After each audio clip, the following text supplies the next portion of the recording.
ദൈവത്തിൻ്റെ അതിപരിശുദ്ധ നാമം മഹത്വപ്പെടുമാറാകട്ടെ. കർത്താവിനാൽ അനുഗ്രഹിക്കപ്പെടുന്ന എൻ്റെ വാക്കുകളെ ശ്രവിക്കുന്ന എല്ലാ മക്കളെയും ദൈവമുമ്പാകെ സമർപ്പിക്കുന്നു. ഇന്ന് നമ്മുടെ കർത്താവിൻ്റെ അമ്മയായ പരിശുദ്ധ കന്യമറിയ അമ്മയുടെ വാങ്ങിപ്പ് പെരുന്നാളിന് ശേഷം രണ്ടാമത്തെ ഞായറാഴ്ച വായിക്കുന്ന വേദഭാഗം വിശുദ്ധനായ ലൂക്കോസ് സുവിശേഷം 11-ാം അധ്യായം 9 മുതൽ 20 വരെയുള്ള വാക്യങ്ങളാണ്.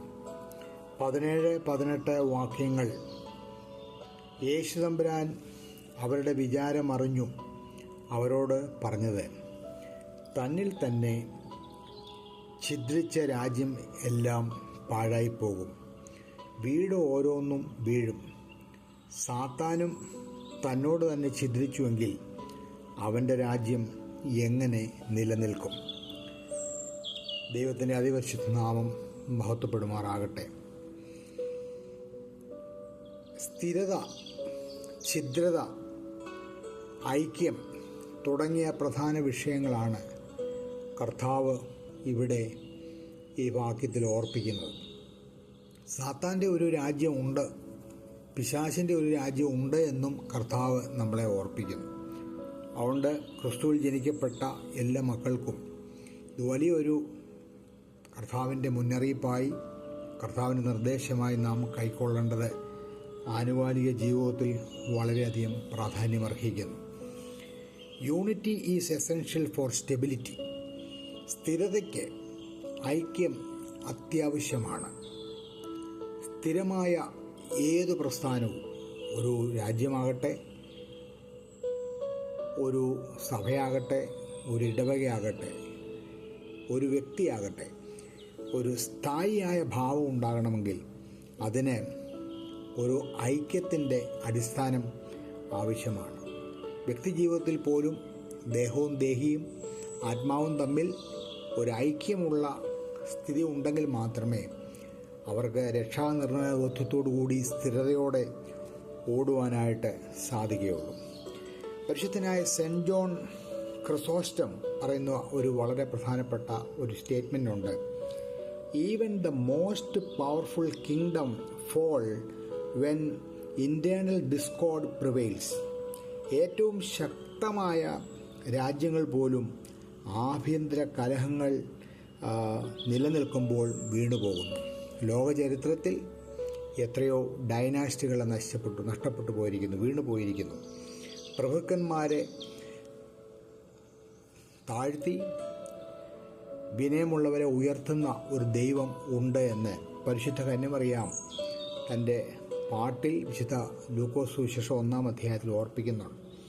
അപ്പോൾ എവിടെയാണ് സ്ഥായിയായ ഒരു നിലനിൽപ്പ് ഉണ്ടാകുന്നത്?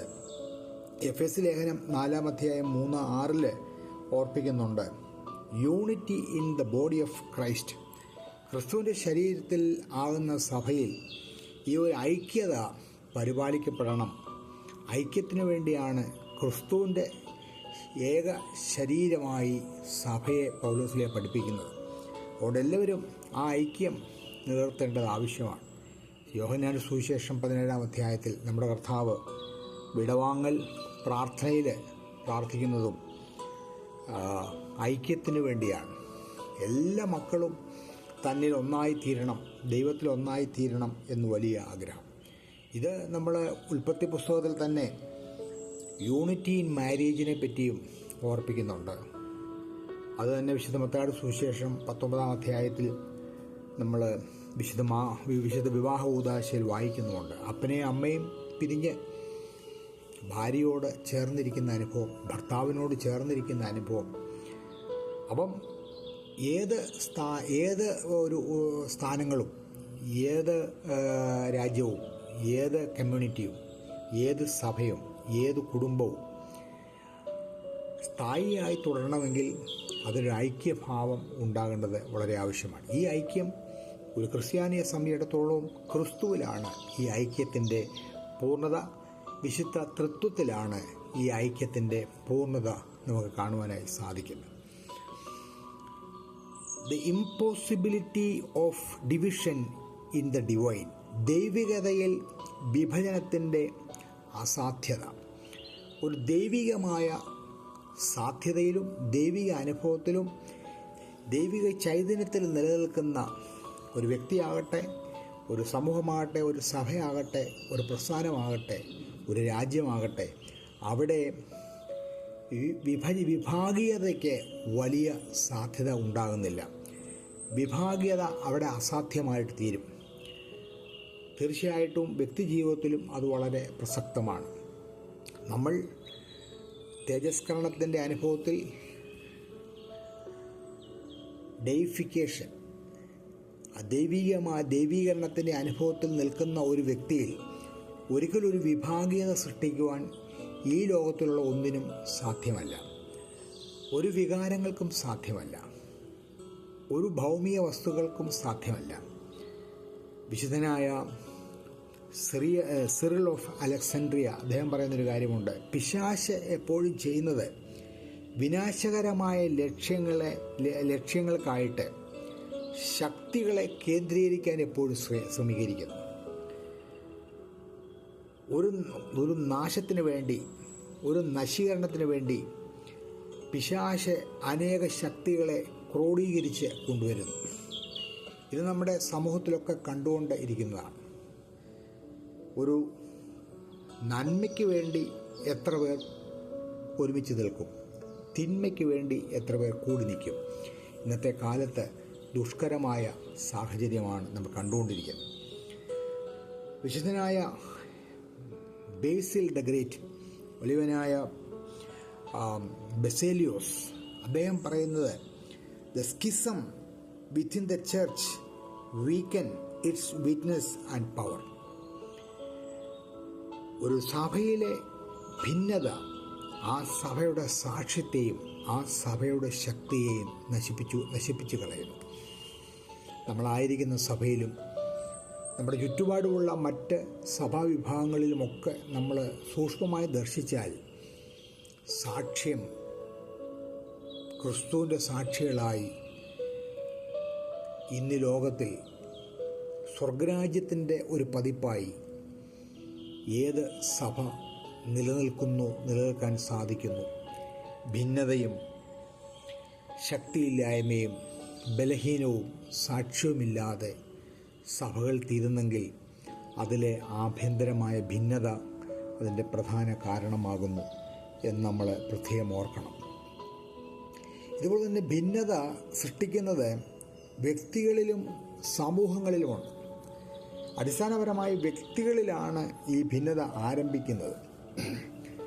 വിശുദ്ധനായ ഗ്രിഗോറി ഓഫ് നൈസിയ പറയുന്നത്, when the soul is divided between sin and virtue, it cannot stand firm in the faith. നമ്മുടെ ആത്മാവ് പാപത്തിനും പുണ്യത്തിനും അല്ലെങ്കിൽ നന്മയ്ക്കും ഇടയിലായി വിഭജിക്കപ്പെടുമ്പോൾ അതിന് വിശ്വാസത്തിൽ ഉറച്ചു നിൽക്കുവാനായിട്ട് കഴിയുന്നില്ല. നമ്മുടെ ആത്മാവ് പാപത്തിനും നന്മയ്ക്കും തിന്മയ്ക്കും തമ്മിൽ അങ്ങോട്ടും ഇങ്ങോട്ടും ചാഞ്ചാടി നിൽക്കുന്ന ഒരു ആത്മാവാണെങ്കിൽ വിശുദ്ധനായ യാക്കോസ്ലിയ പറയുന്നത് പോലെ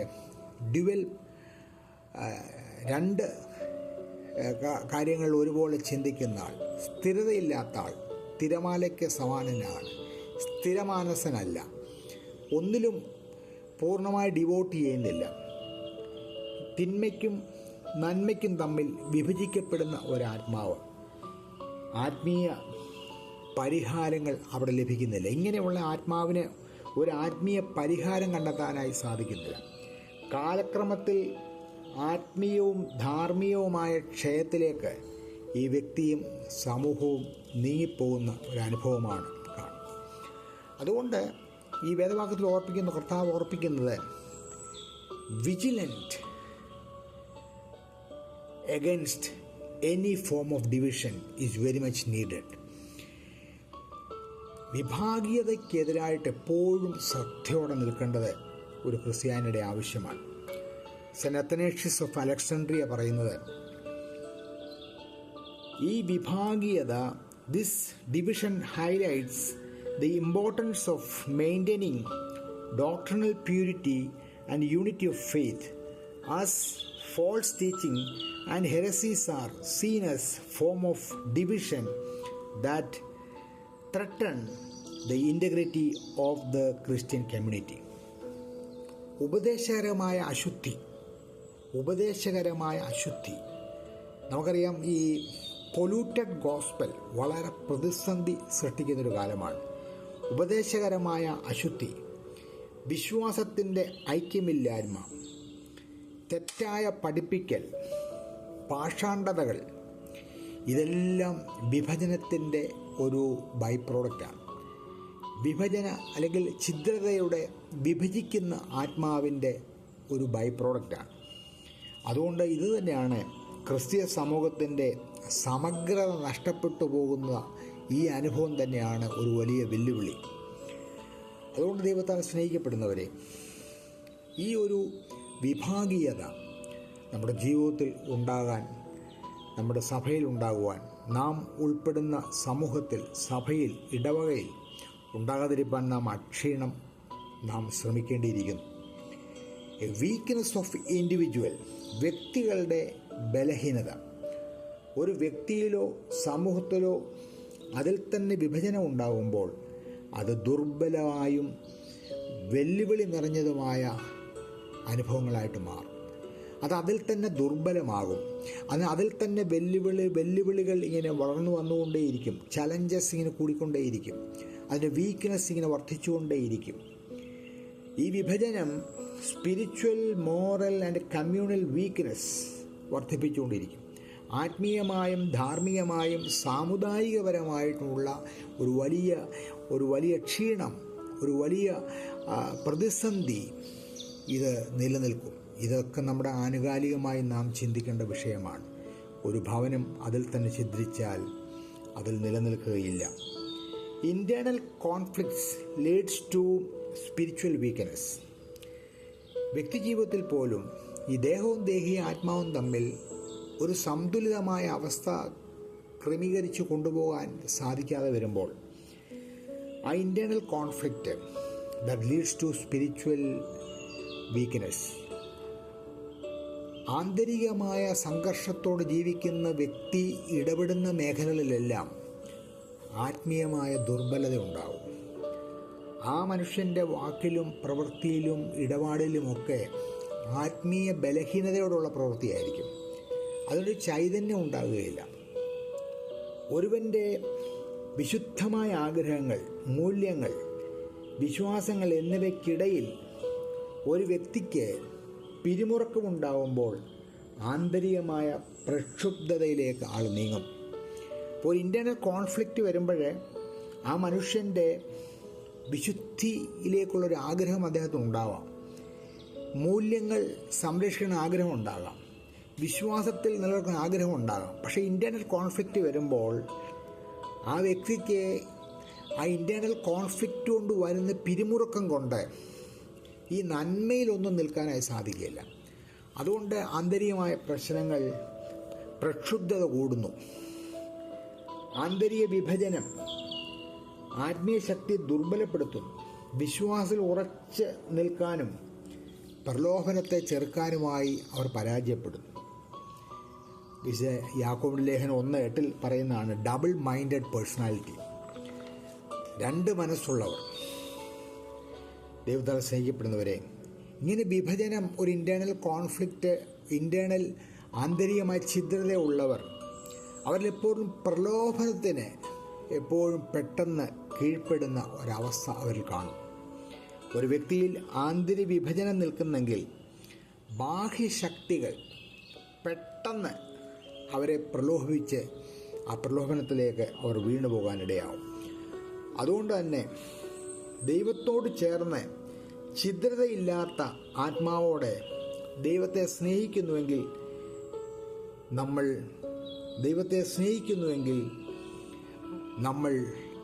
നമുക്കൊരു നിത്യതയുണ്ട്, ഒരു സസ്റ്റൈനബിലിറ്റി ഉണ്ട്, ഒരു ശാശ്വതമായ നിലനിൽപ്പുണ്ട്.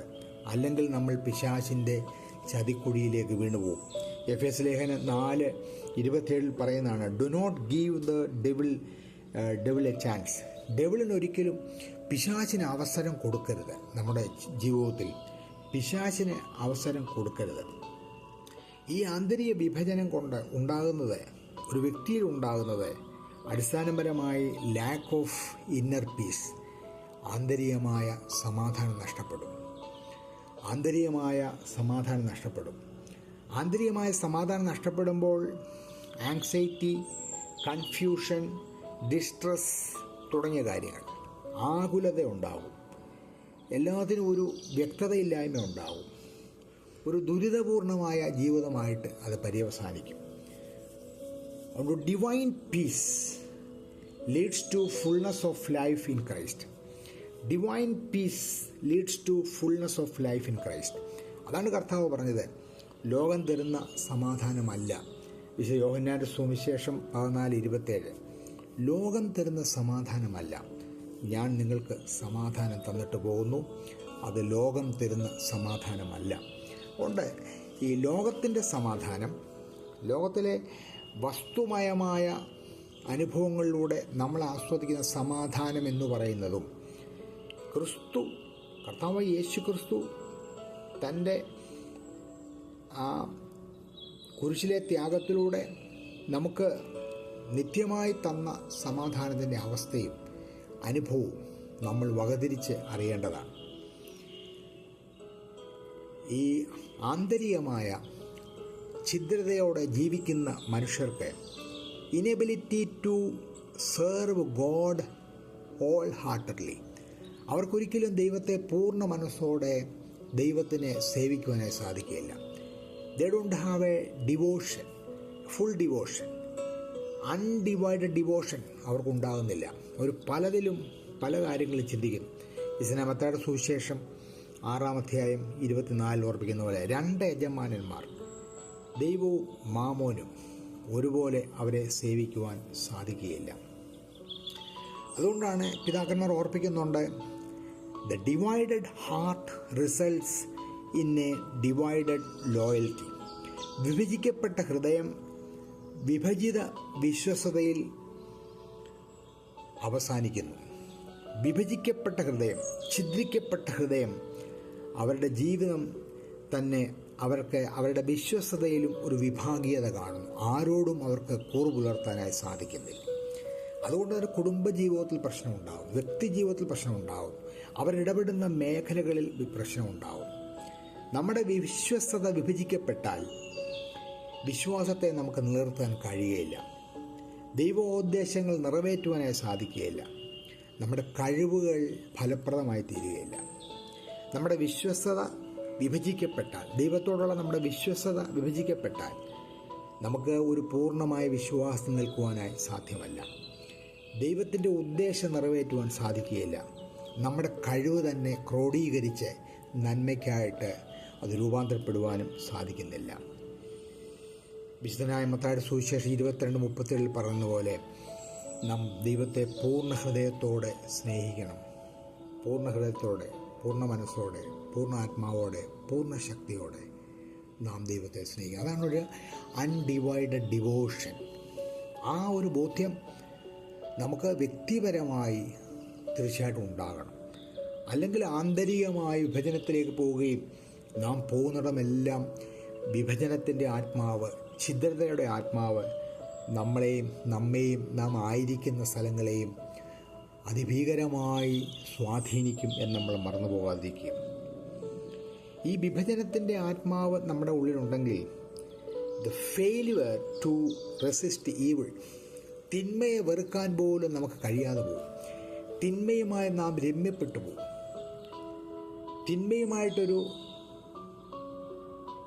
തിന്മയുമായിട്ടൊരു ആസ്വാദനത്തിലേക്ക്, ഒരു വീഴ്ചയിലേക്ക് നാം കടന്നുപോകും. അത് അപകടകരമായ സാഹചര്യമായിട്ട് പരിണമിക്കും. അതുപോലെ തന്നെ ഈ ഒരു ആന്തരികമായ സൗഖ്യമില്ലാതെ ആന്തരികമായി ഛിദ്രത ജീവിക്കുന്നവർക്ക് വികലമായി അവർ വിധി കൽപ്പിക്കുകയും തീരുമാനങ്ങൾ കൈക്കൊള്ളാൻ കഴിയാതെ വല്ലാതെ പ്രതിസന്ധിയിലാകുകയും ചെയ്യും. അവർക്കൊരിക്കലും ഒരു നല്ല തീരുമാനങ്ങളിലേക്ക് പോകാനായി സാധിക്കില്ല. കാരണം ദൈവത്തിൽ അവർക്ക് ആശ്രയമില്ലാതെ പോകും. ദൈവത്തിൻ്റെ കുറവിൽ അവർക്ക് നിൽക്കാൻ സാധിക്കാതെ പോകും. സഹോദരങ്ങളെ, നാം എല്ലാവരും ദൈവം നമ്മെ ഏൽപ്പിച്ച എല്ലാ കാര്യങ്ങളിലും വിശ്വസ്തരാകണം. ഏറ്റവും പ്രധാനമായി വ്യക്തിപരമായി നമുക്ക് ദൈവം തന്ന ദേഹം, ദേഹി, ആത്മാവ്, അതിനോട് നമുക്കൊരു ഉത്തരവാദിത്വം ഉണ്ടാകണം. We should maintain the all three faculties in a harmonious way. First Thessalonian 5-ാം അധ്യായം അതിൻ്റെ 23 വായിക്കുന്നത് സമാധാനത്തിൻ്റെ ദൈവം. ഏത് സമാധാനം? കർത്താവായ യേശുക്രിസ്തു തന്ന unique peace. A unique peace. കർത്താവ് തന്ന ആ വളരെ അതുല്യമായ സമാധാനം. സമാധാനത്തിൻ്റെ ദൈവം തന്നെ നിങ്ങളെ മുഴുവനും ശുദ്ധീകരിക്കട്ടെ. നിങ്ങളുടെ ആത്മാവും പ്രാണനും ദേഹവും അശേഷം നമ്മുടെ കർത്താവായ യേശുക്രിസ്തുവിൻ്റെ പ്രത്യക്ഷതയിൽ അനിന്യമായി വെളിപ്പെടും വണ്ണം കാക്കപ്പെടുമാറാകട്ടെ. We should keep our body, soul and spirit blamelessly till the second coming of the Lord.